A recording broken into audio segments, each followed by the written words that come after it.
नमस्कार, स्वागत है आपका एक बार फिर से सत्ता के गलियारों की चटपटी और चर्चाओं पर आधारित खबरें लेकर हाजिर हूं मैं। तो चलिए शुरू करते हैं इस बार का पावर सेंटर।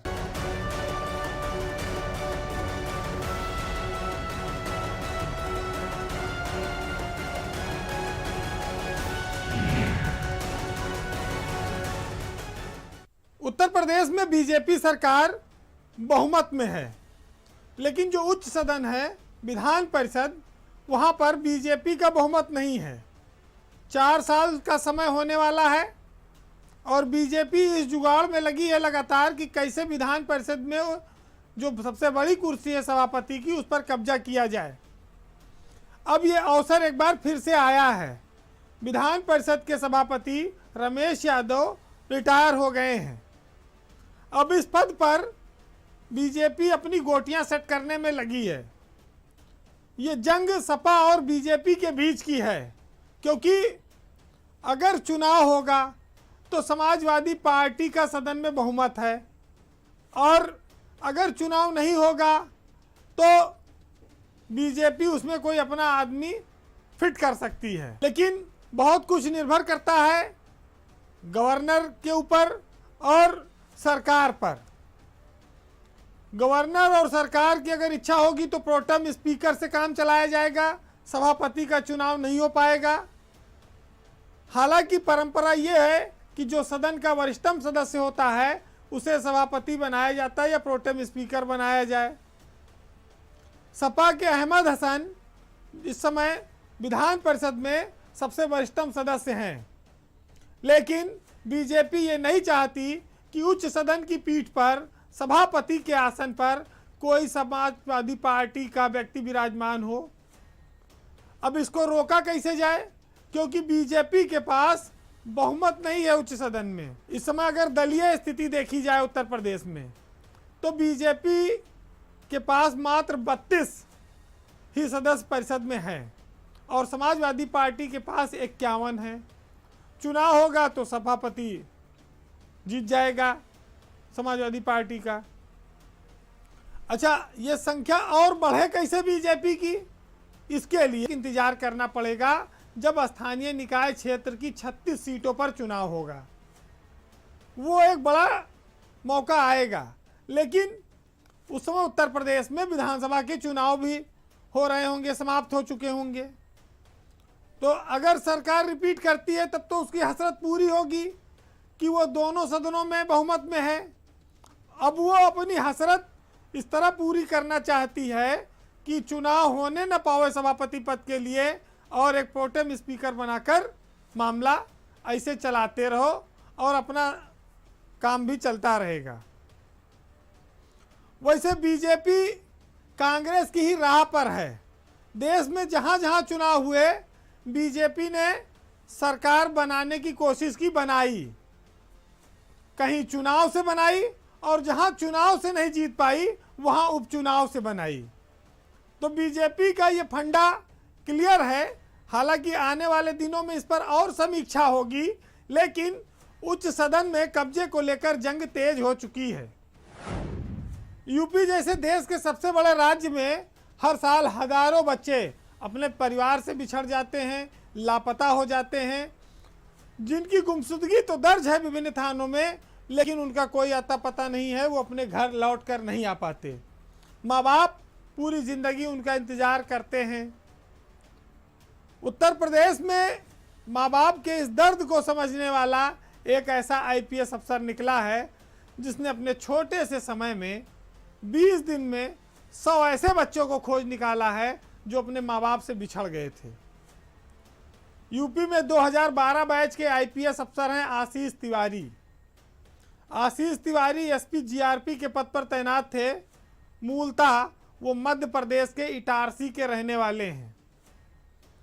जीआरपी में तैनाती के दौरान ऑपरेशन इस्माइल या ऑपरेशन मुस्कान, जो भारत सरकार का गृह मंत्रालय चलाता है, उसके तहत आशीष ने एक ऐसी टीम बनाई जो उन बच्चों को परिवारों से मिलाता है जो बिछड़ गए थे। मात्र 20 दिन में आशीष तिवारी की टीम ने 100 बच्चों को खोज निकाला। ये कारनामा कर दिखाया आगरा झांसी रेल प्रखंड पर। इस इलाके में जीआरपी में अकेले 231 बच्चों की गुमशुदगी दर्ज है। आशीष तिवारी ने जब यह अभियान शुरू किया तो यह बात पता लगी कि इन 231 में से 83 बच्चे ऐसे हैं जो अपने घरों को अब तक वापस आ चुके हैं। शेष बच्चों को ढूंढने के लिए उनकी team railway station, bus station, सब्जी मंडी और तमाम सारे भीड़ भाड़ वाले इलाकों में सर्च करती रही। 25 दिसंबर से उन्होंने यह अभियान शुरू किया था और 15 जनवरी के बीच 100 बच्चों को आशीष तिवारी ने उनके माँ बाप से मिलवा दिया। ये किसी चमत्कार से कम नहीं है। कोई बच्चा 6 महीने से गायब था, कोई 2 साल से गायब था। किसी माँ बाप से पूछिए कि उनके जिगर का टुकड़ा जब लापता हो जाता है तो ना तो उनको भूख लगती है, ना उन्हें रात में नींद आती है। वो अपने बच्चे के बारे में सोचकर कि वो कहाँ खाता होगा, कहाँ रहता होगा, कैसे सोता होगा, किसने उसको पाला होगा, कहाँ पड़ा होगा, इस दर्द में वो पड़े रहते हैं। सालों साल गुजरते चले जाते हैं। लेकिन आशीष तिवारी ने ये जो काम किया है ये ईश्वरीय चमत्कार से कम नहीं है। जब बच्चे अपने माँ बाप से सालों बाद मिलते हैं तो वो दृश्य देखकर कलेजा फट सकता है। ये दर्द हमारे समाज का असली दर्द है और किसी अधिकारी ने, किसी वर्दी वाले ने इस दर्द को समझा। उस आशीष तिवारी को हजारों और लाखों दुआएं मिल रही हैं। आशीष तिवारी मिर्जापुर, एटा, जौनपुर, अयोध्या के एसएसपी रह चुके हैं। यंग हैं और उन्होंने अपनी नौकरी की पहली पोस्टिंग से मानवीयता की और बच्चों की जो मूल भावना है उसका प्रदर्शन कई बार किया है। जब वो जिलों में तैनात रहे हैं तो उन्होंने बेटियों को अपनी कुर्सी तक पर बैठाया है। बेटियों के सम्मान में पुलिस का यह अधिकारी जो काम कर रहा था उसने झांसी में उसमें 4 चांद लगा दिया। ये कोई मामूली बात नहीं है कि जो माँ बाप अपने बच्चों को पाने की उम्मीद छोड़ चुके थे, उनके सामने जब उनके बच्चे आते हैं तो वो किसी पागलों की तरह उनको प्यार करते हैं। संसार में इससे बड़ा कोई दर्द नहीं है अगर किसी की औलाद उससे अलग हो जाए। रुपया, पैसा, स्वास्थ्य, संपन्नता, वैभव, चाहे जो कुछ भी हो आपके पास, अगर औलाद का दर्द है तो उससे बड़ा कोई दर्द नहीं, कोई सुख उस दर्द को खत्म नहीं कर सकता है। बहरहाल आशीष तिवारी को हजारों आशीष, लाखों आशीष। ऐसे पुलिस के अफसर उत्तर प्रदेश सरकार की छवि को बनाते हैं, चमकाते हैं। वो जहां भी रहेंगे अच्छा काम करेंगे। वो युवाओं के लिए भी प्रेरणा स्रोत हैं और हजारों माँओं की दुआएं भी उनके साथ जुड़ चुकी हैं। एक साहित्यकार ने लिखा है कि खुदा ने यह सिफत दुनिया की हर माँ को बख्शी है कि अगर वो पागल भी हो जाए तो बच्चे याद रहते हैं। तो माँ के लिए बच्चों से बड़ा कुछ नहीं है संसार में। और आशीष तिवारी जो काम कर रहे हैं वो निश्चित ही ईश्वर का वरदान है उनको, और हजारों माँओं की दुआएं उन्हें मिल रही हैं। और निश्चित ही वो जीवन में प्रगति के पथ पर बढ़ते जाएं और लोगों की मदद करते जाएं। हम सब यही कामना करते हैं। यूपी के संत कबीर नगर में जो जूता कांड हुआ था उसे शायद अभी आप भूले नहीं होंगे। अब यही कांड बलिया में दोहराने जाने वाला था, लेकिन मामला आखिरी वक्त पर बच गया। चर्चा है कि विधायक और सांसद के बीच कुर्सियां चलने की नौबत आ गई थी। मामला यह है कि बलिया में जो विधायक हैं सुरेंद्र सिंह और वहां के जो सांसद हैं वीरेंद्र सिंह मस्त, ये जिला स्तर की जो अनुश्रवण समिति की बैठक होती है उसमें शामिल होने के लिए इकट्ठा थे। और वहां पर प्रभारी मंत्री भी मौजूद थे और डीएम भी मौजूद थे। और उनकी मौजूदगी में कुछ कहासुनी ऐसी बढ़ी समर्थकों के बीच कि बात मारपीट तक और देख लेने तक आ गई। समर्थक एक दूसरे पर गाली गलौज को उतारू हो गए और प्रभारी मंत्री आनंद स्वरूप शुक्ला मीटिंग छोड़कर भाग निकले। डीएम हर प्रताप शाही के सामने भी असहज स्थिति थी। कलेक्ट्रेट में यह घटना हंगामा मचा गई। बीजेपी का अनुशासन तार तार हो रहा था और विधायक सांसद को भ्रष्टाचारी कह रहा था। फायर ब्रांड विधायक के तौर पर बलिया के सुरेंद्र सिंह चर्चित हैं और बहुत सारे मामलों में वो बोलते रहे हैं। इन दिनों उनकी लड़ाई अपने सांसद वीरेंद्र सिंह मस्त से खुलेआम चल रही है और इस बैठक को उन्होंने अपमान का मुद्दा बताते हुए बहिष्कार कर दिया और अवांछित लोगों के बैठक में मौजूद होने का आरोप लगाया। चूंकि इस कमेटी का अध्यक्ष सांसद होता है और उनका आरोप था कि वो अपने लोगों को जो इस मीटिंग में बैठने के हकदार नहीं उनको भी बैठाते हैं। पार्टी विथ ए डिफरेंस है बीजेपी, लेकिन जब से सत्ता में आई है, सरकार में आई है, ना ये डिफरेंस देखने को मिला और ना ये जो कहते थे कि हमारा भ्रष्टाचार पर जीरो टॉलरेंस है, अनुशासन की जो बात थी, ये सब तार तार हो चुका है। बीजेपी में विधायक इसलिए परेशान हैं कि अधिकारी उनकी सुनते नहीं हैं और जहां सुनते हैं वहां पर सांसद या मंत्री उन्हीं की सुनी जाती है। तो इसको लेकर आए दिन बवाल होता ही रहता है। अभी आपने संत कबीर नगर में देखा था कि किस तरह से एक सांसद ने एक विधायक पर जमकर जूता चलाया था और दोनों में मारपीट की नौबत आई। तो बलिया में भी कुछ ऐसी स्थिति बनती, लेकिन मामला शांत हो गया। कुल मिलाकर स्थिति यह है कि उत्तर प्रदेश जैसे राज्य में जहां बीजेपी का पूर्ण बहुमत की सरकार है, वहां पर उनके विधायक और उनके सांसद पार्टी अनुशासन अगर मानने को तैयार नहीं, तो इसके पीछे क्या कारण है? अनुशासन बार बार क्यों टूटता है? कहीं तो कमी है, कुछ तो जो है जिसको ठीक करना होगा।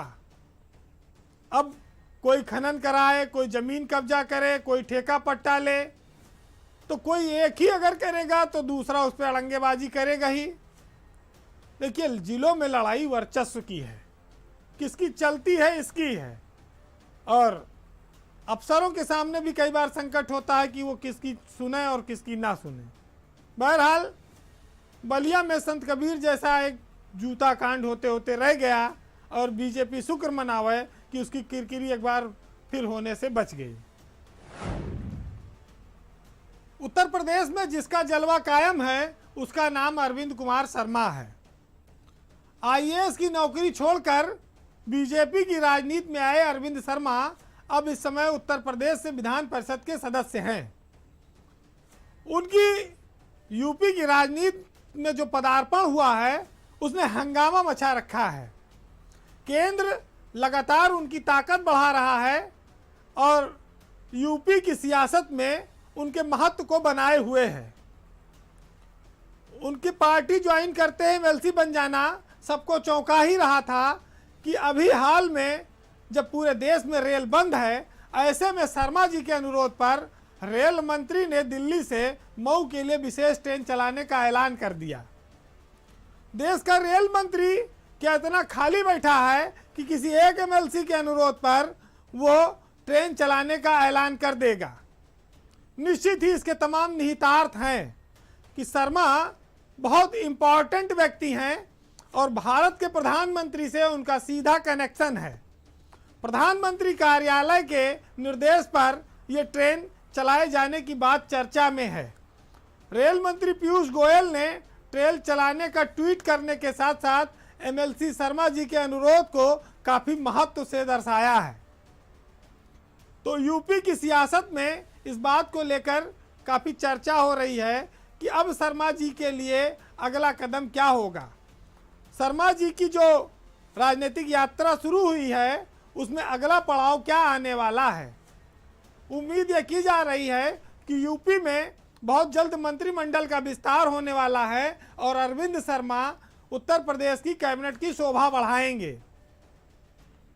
निश्चित ही जो व्यक्ति अपने नौकरी के 1.5 साल पहले ही वीआरएस लेकर राजनीति में आया हो और जो प्रधानमंत्री के साथ पिछले 20 सालों से रहा हो, वो कोई मामूली आदमी नहीं हो सकता है।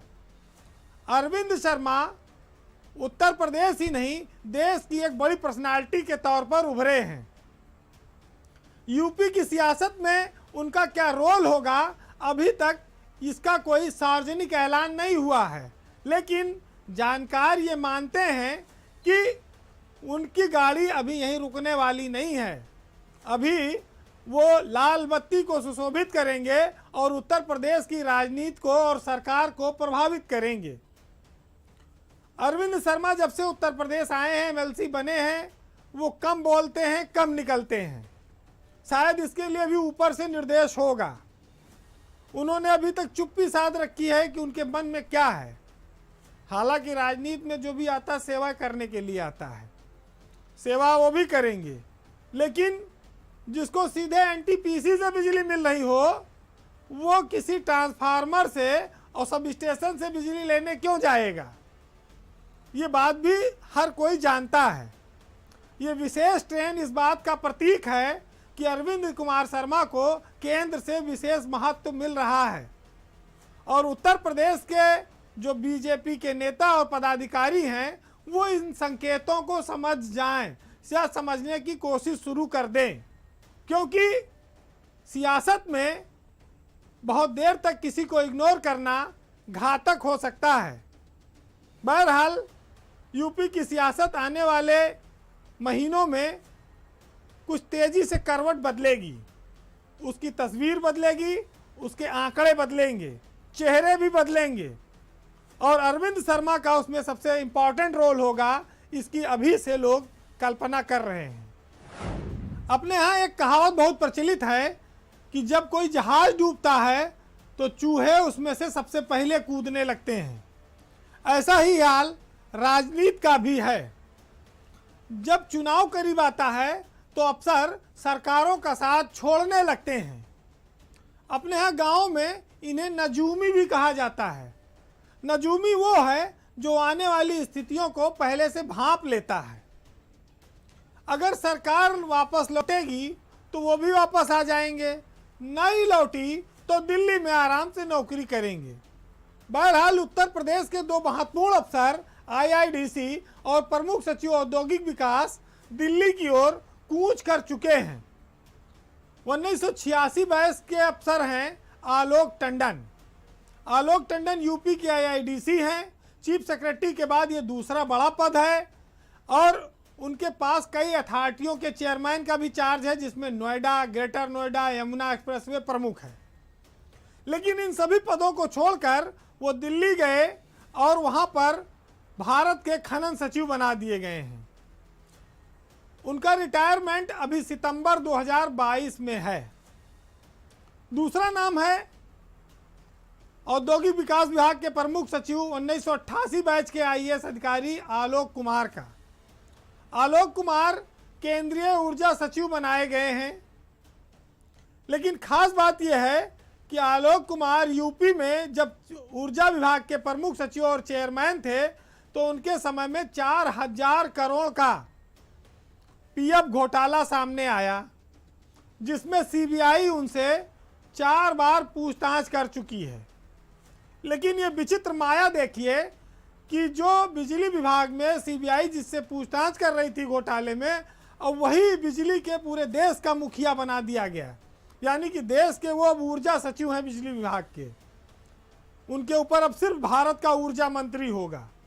लेकिन यूपी की सियासत कुछ इस तरह की रही है कि जब चुनाव संपन्न हो जाता है तो जो सरकार बदलती है या जीतती है उसकी पसंद के अधिकारी दिल्ली से वापस आने लगते हैं, और जब चुनाव करीब आता है तो अधिकारी मौका देखकर धीरे धीरे दिल्ली की ओर खिसकने लगते हैं। तो तू चल मैं आता हूं वाली जो कहावत है वो यूपी में शुरू हो चुकी है। इन दो नामों के पीछे कई और नाम भी हैं जो आने वाले दिनों में आपके सामने आएंगे। लेकिन इतना ज़रूर है कि ब्यूरोक्रेसी के लिए हमेशा ये माना जाता है और कहा जाता है कि वो वक्त की नज़ाकत को भांप लेते हैं और चुनाव के परिणामों को लेकर वो दूर से तमाशा देखना पसंद करते हैं। होशियार लोग करते भी हमेशा यही सब रहे हैं। तो हम उम्मीद कर रहे हैं कि आने वाले वक्त में आलोक टंडन और आलोक कुमार की तरह अभी बहुत सारे नाम आपको सुनने को मिल जाएंगे। लेकिन बस हैरत इतनी है कि यूपी में जिसके ऊपर दाग लगा था, केंद्र में वो सितारा बनकर चमकेगा। बहरहाल पावर सेंटर में इस बार इतना ही। अगले सप्ताह आपसे फिर कुछ रोचक और चटपटी खबरों के साथ मुलाकात होगी। तब तक के लिए नमस्कार।